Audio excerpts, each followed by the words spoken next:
Joining me now is Ferry De Kerckhove, Senior Fellow at the University of Ottawa and former Canadian Ambassador. Ferry, thank you very much for joining us today. With pleasure. We have the UN calling on Israel to stop going into Rafah, do not do the invasion. There was that missile attack on two Hamas leaders that also ended up in the deaths of at least 45 Palestinians. What does the situation look like? Where are we at with this? Are we going to see a full-scale invasion, or will they listen to the UN, the Israelis? I think that you will never have Netanyahu do whatever the UN demands it to do. And on top of that, since Netanyahu doesn't pay heed to what even Joe Biden tells him, I have very little hope of any cessation of what is going on in Rafah. As we just listened again, there's still no plan in terms of evacuation of Gaza and Rafah, and that's one of the reasons why we saw this atrocious event a day ago. I think there is absolutely no hope for a ceasefire, even though there are still ongoing negotiations, unless Netanyahu gets what he wants, which is a continuation of the attack on Rafah. And the ceasefire might happen after, which is really the last-ditch effort. So nobody has any influence right now on Israel's policy. As you recall, Netanyahu said that he would, if he doesn't get ammunition, he'll fight with his nails. All of that really exudes a kind of extremism that is really amazing on the part of a civilized country like Israel. I think they have lost their mind, and it is extremely sad when you see the number of children, of women killed over the last 7, 8, 9 months. There is no question that the 7th of October was the most horrific thing ever since the Shoah.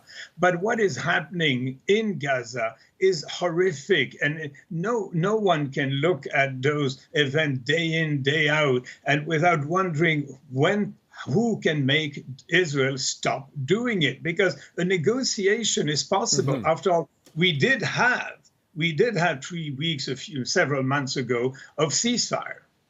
Why are we not seeing pressure on Hamas in this as well to lay down their arms?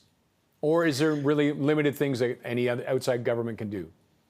I think it's an excellent question. Hamas is also beyond any influence from anyone. Their motto remains the same, the reconquest of the whole of Palestine. And unfortunately, I have to quote them, killing as many Jews as possible, which is absolutely horrific. Hamas is totally beyond any influence, but it is sad that it is the same about the Israeli leader of a democratic country, which is one of the most sophisticated countries in the world, other than, unfortunately, its present regime and its present leadership. How do they end this then? How do outside forces end this? Is there any way? Well, I think that we still have to give some trust to certainly Qatar, to Egypt, and to the intermission of the US. But it has to be a package that brings the hostages, because the only weakness of Netanyahu is that he's perceived as having absolutely no regard for his own citizen Jewish people in the hands of Hamas. So the question is, will the Israeli people, as demonstrate as they do, have an influence on the outcome eventually? Can we have another negotiation? Can the Qatari and the Egyptian go ahead? But that will not happen until Netanyahu is satisfied with his invasion of Rafah, irrespective of the number of victims. Now, we've seen Norway, Spain, and Ireland recognizing a Palestinian state. Does that carry any weight? And does that put more pressure on the U.S. to do something? Not really, because it moves the number of people, the countries recognizing Palestine as a country from 143 to 146. And it is certainly an important move because it just adds to the isolation of Israel. But in the short term, it has very limited influence. The only thing is that it enhances all of those who are trying to push for a two-state solution and a cessation of the colony in the West Bank. But that's all it does. But it is still a signal for Israel that too much is too much. Could we see embargoes on Israel coming soon? You know, there's some embargo on some of the stuff that is produced in the colonized part of the West Bank.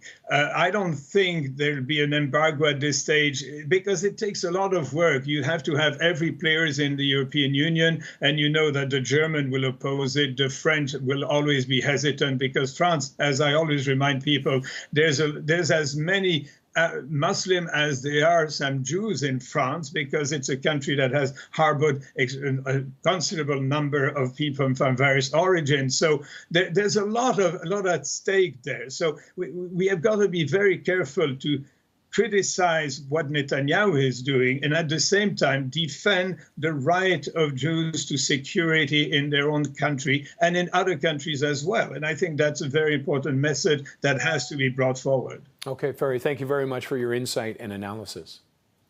Thank you for having me.